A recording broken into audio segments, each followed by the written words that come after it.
Once upon a time, the idea of robots was a symbol of a futuristic world, a world in which technology and machines would replace human labour. To a large extent, that world is with us today in the 21st century. But the idea of robots, or at least automated machines, is much older than you might think. During the heyday of a golden age of science between the 9th and 14th centuries, engineers from across the Islamic world, from the Middle East to southern Spain, built many incredible devices. Water clocks, automatic serving machines, and a number of other innovative creations. I'm Jamal Khalili, a British professor of theoretical physics, but born in Baghdad. I've been researching some of the mechanical wonders of this golden age of science and comparing them to the engineering and technological advances of the modern world.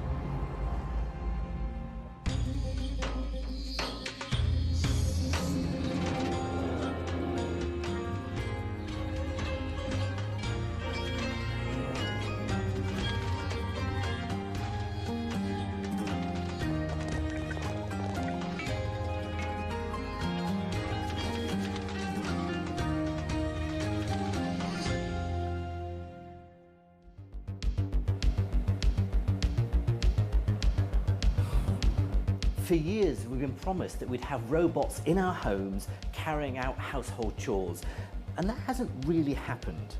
Well, here's something that might change all that. In this lab, they're developing a prototype robot that we might, sometime soon, have in our kitchens at home.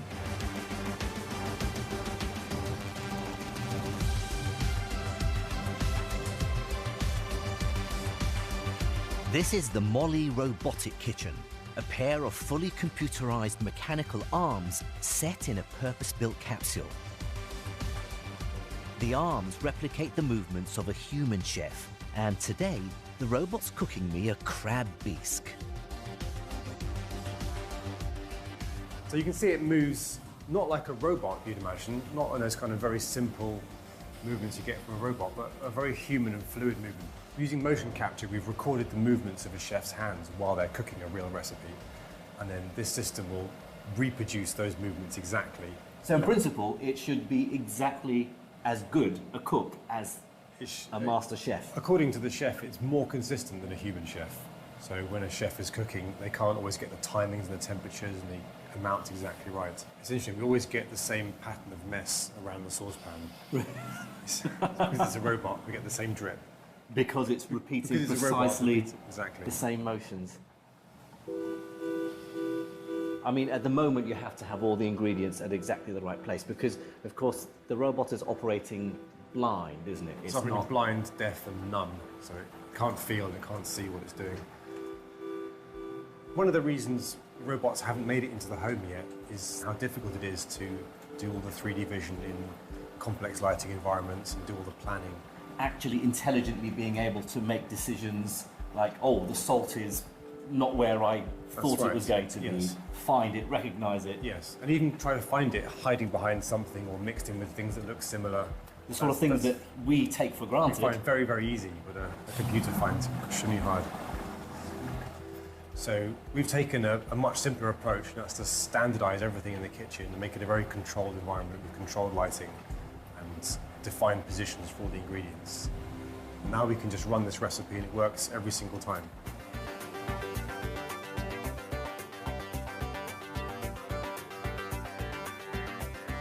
The last detail is to add a few drops of truffle oil. Ah. And there you go.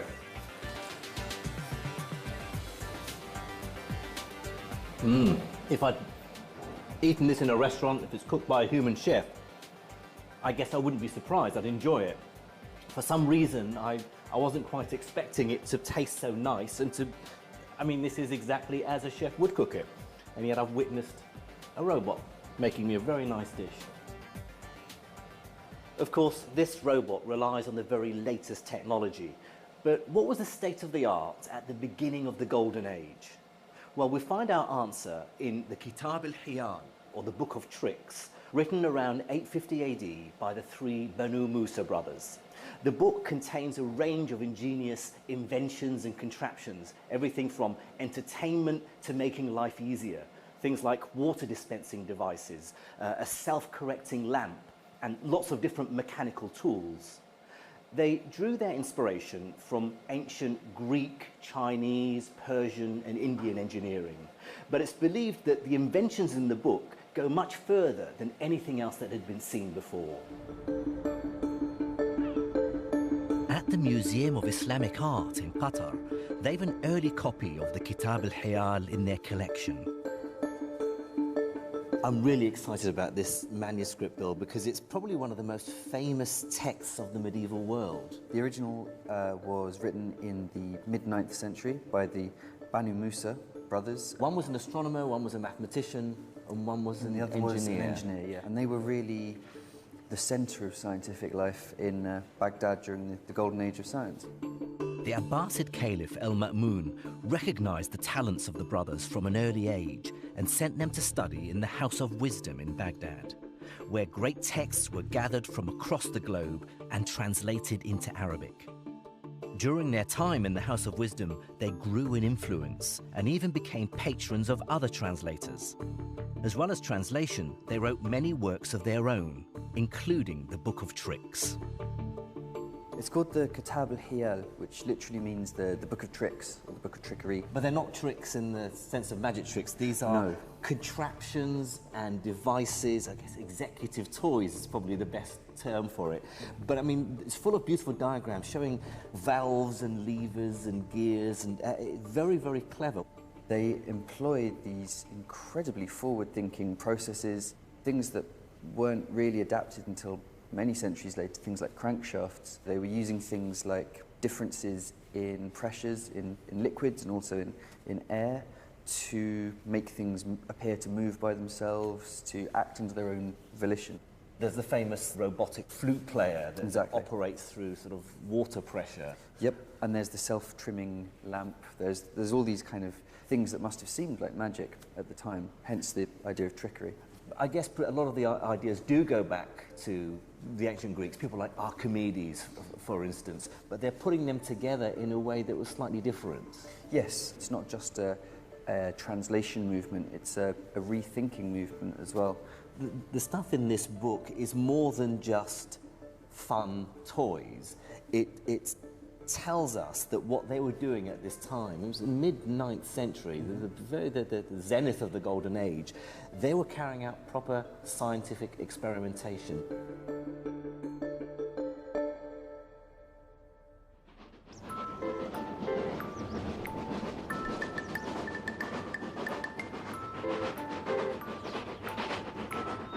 John Scott is a mechanical engineer based in Cambridgeshire in the UK.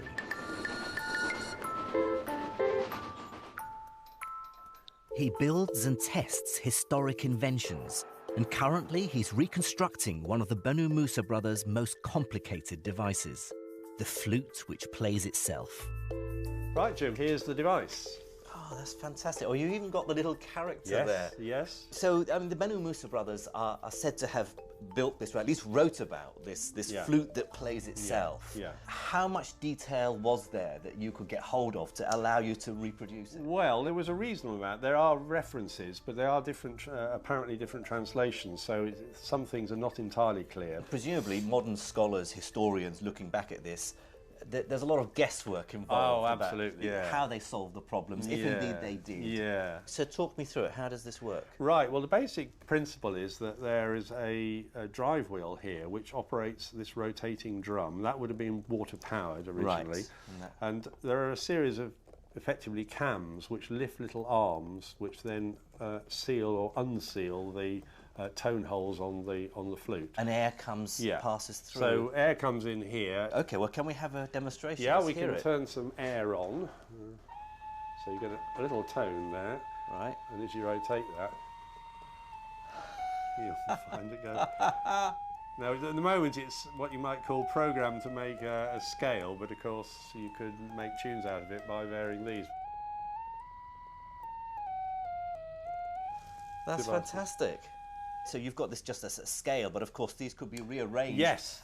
in a sense, this is an early programmable machine. It is very much programmable so. computer. And if you think it's way before musical boxes, which were sort of 16th, 17th century inventions, so yes, it's a very clever thing for the period. But of course, you use a pressurised air supply to blow the air through. How would the Banu Musa brothers have done this? Well, as far as we know from the references, there are two ways. One was apparently to provide a steam supply, a very low pressure steam supply. So and that in itself is well, remarkable. it is. Steam power. Yes, the in early the 9th steam century. power, that's right. The other way of doing it was to use a system of chambers, two chambers, which could be filled up with water and emptied. If you imagine the two chambers, as one is filling up, the other one is going down. This one filling up, the air trapped is being fed into here, and then this one starts to empty, this one starts to fill, and the air trapped in there is then provides the continuous flow. Right. So it's like this operation, much like a conventional bellows, but this is a water-powered bellows.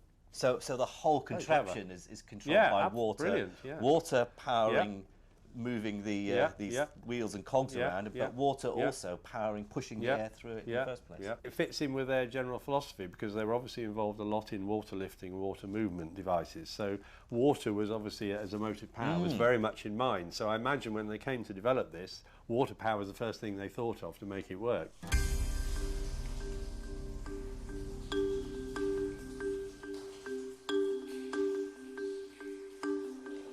Water played a key role in many medieval engineering projects, both large and small. The Islamic world inherited many techniques of irrigation and water supply from the Egyptians, Greeks and Romans.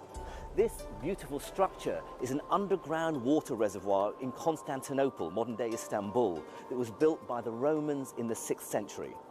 The engineers of the Golden Age preserved this, but they also modified, improved and constructed their own water projects. They also developed new techniques to capture, store and raise water. Many sophisticated hydraulic pumps and water-raising devices were developed by Al-Jazari, one of the most prolific engineers of the Islamic world. Born in the 12th century, he served as a royal engineer at the Artuklu Palace in what is now Turkey.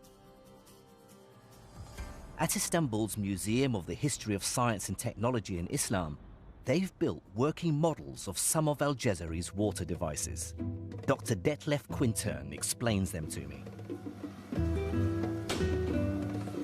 As you have a look inside this building, you can see a donkey, and this donkey moving a mechanism, bringing into running these gears, as you can see, and then lifting the water up to these channels. That's quite a sophisticated machine. It is a sophisticated, I mean, Al-Jazari, he was a more fascinating engineering. Water devices like Al-Jazari's were hugely important throughout the Islamic world as their empire spread across the globe. Engineers of the Golden Age built reservoirs and impressive dams, many of which still survive today across the Middle East and Islamic Spain. As well as these dams, in places like Cordoba, Iran and Syria, irrigation was also provided by norias from the Arabic na'ura, which are giant scooping water wheels. But as populations grew throughout the Islamic world, it became necessary to have more advanced devices. And towards the end of the 12th century, Al-Jazari developed sophisticated water pumps. So have a look on this even more sophisticated water lifting devices.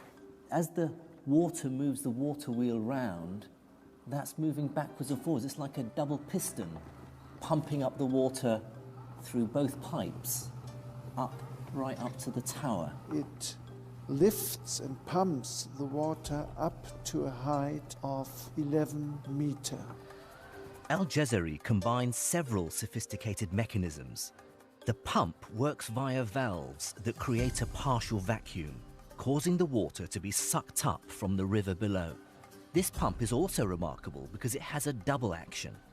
Each side takes it in turn. This double pumping makes it much more efficient. The machine is driven by the river itself, which turns a water wheel. And that water wheel is attached to gears and 2 pistons.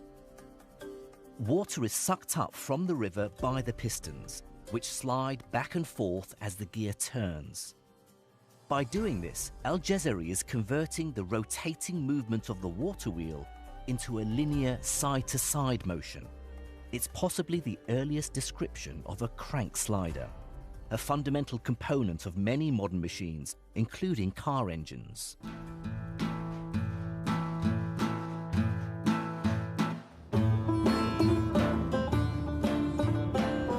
We know about Al-Jazari's devices because he wrote about them in great detail, and an early copy of his greatest work exists right here in Istanbul.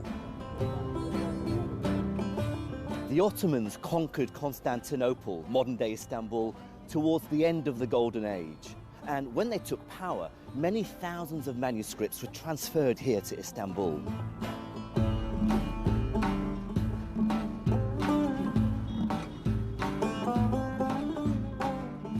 This is a wonderful text. It dates back to the mid-1200s. The title of the book is Kitab al-Jami' fil Ilmi wal Amal, which translates, as far as I can tell, to the complete book of knowledge and work. What is lovely about it is that throughout the text are these wonderful, vivid color diagrams of his contraptions and devices. They get increasingly complex and ingenious. This is a particular favorite of mine because it depicts an animal, an ox or a donkey, which is supposedly turning this axis and acting to pump the water. But at least one account suggests that actually the animal isn't needed at all. It's only there so as not to scare people into thinking this is some kind of magic. Essentially, the water is in the river here, and as it drops down below the river, the energy, the kinetic energy of the water, turns this axis by a set of gears which operates a vertical axis and spins it. That, in turn, operates another gear which lifts the water in these vessels up to a higher level. So it's self-sustaining, it's beautiful, and you don't need an ox or a donkey to operate it at all.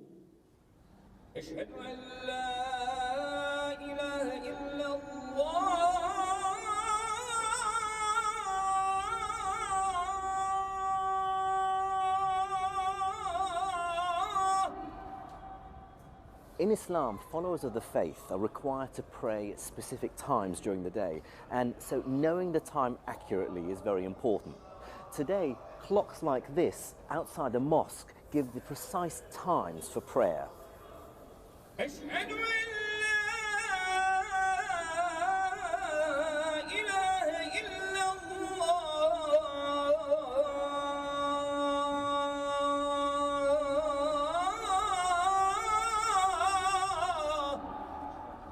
Al-Jazari and other engineers of the Golden Age devised a great many clocks, which were more accurate and elaborate than what had gone before. Al-Jazari wrote about clocks that relied on candles, were driven by weights, or were regulated by water. But his most famous creation was the extravagant elephant clock.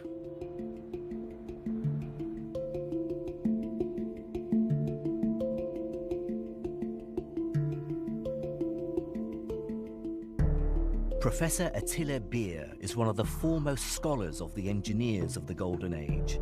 He studied the original description of the clock, written in Al-Jazari's great text.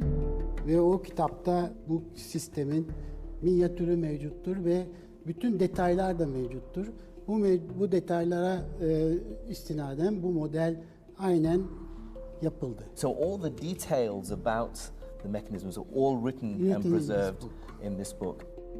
The elephant clock not only showcases the height of sophistication in mechanics at the time, it's also an early representation of the multiculturalism that existed during the Golden Age. Bu şeyi yaparken, bu düzeni kurarken birçok kültürün birlikte yoğrulmasını görüyoruz.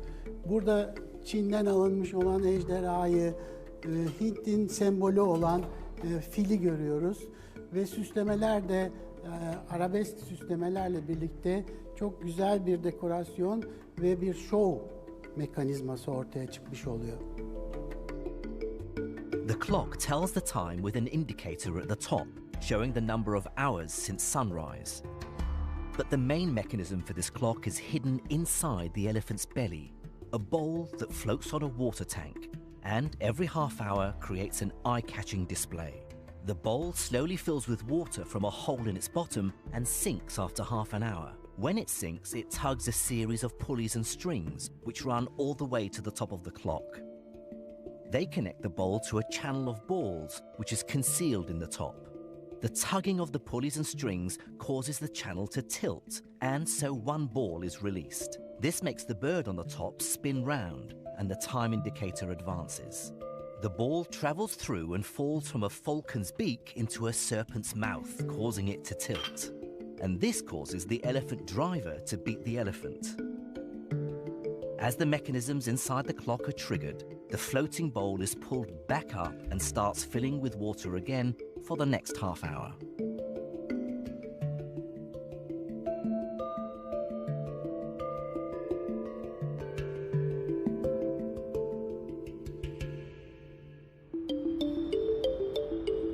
There's another inventor who's been associated with perhaps one of the most extravagant claims of the Golden Age. Abbas ibn Firnas lived in the 9th century, the same time as the Banu Musa brothers, and came from Andalusia. Amongst his achievements, he studied glass extensively, devising a new method of manufacturing colored glass, and even making early corrective lenses, a precursor to reading glasses. But there's one story about him which, if true, is absolutely remarkable. Humankind has always dreamt of flight, since long before the Wright brothers built their first aeroplane. In fact, we know that back in the 15th century, Leonardo da Vinci drew diagrams of gliders.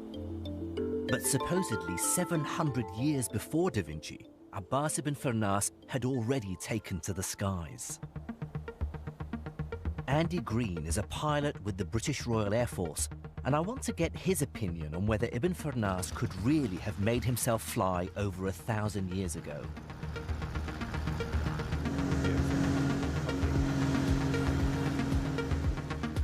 The story goes that Ibn Firnas devoted years of his life to building wings made from wood and bird feathers. Accounts say that he jumped off a tower or a hillside and remained airborne for minutes, sailing over the flat lands outside Cordoba. Just how likely is this story to have been true? I'd love to think it was possible, but he's got some big challenges in doing that. 1,000 years ago, having the engineering structural technology to be able to produce the wings, the materials at the time would have left him with a very heavy flying machine. He would have had to run awfully quickly to get it airborne, even faster to survive the landing.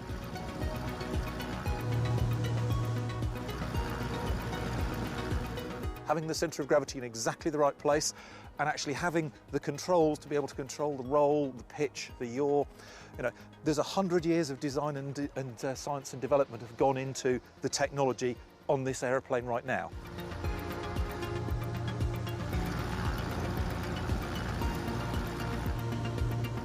What also makes it even more challenging is that supposedly he didn't even have a tail attached to his wings, which would have made landing pretty problematic, I guess. Well, very simply, without this piece, this aeroplane will not fly, or indeed, you won't be able to control the lift when you come into landing. I would love to believe that it is possible he could have done this, but more importantly, he is recognised as one of the pioneers of aviation. Well, that's it. It might be apocryphal, but it's what he stood for as an innovator, as an inspiration to later generations that's important. He is part of the amazing story of aviation.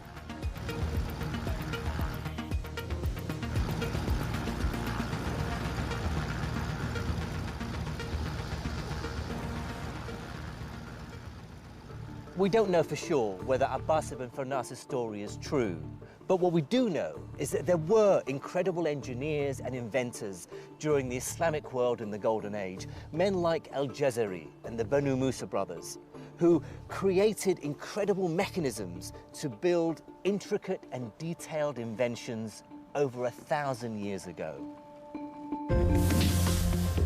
Next time, we look at how the scholars of the Golden Age started to develop the field of chemistry. Oh, wow. We see how they created new equipment and industrialized chemical processing. We put the pure olive oil here.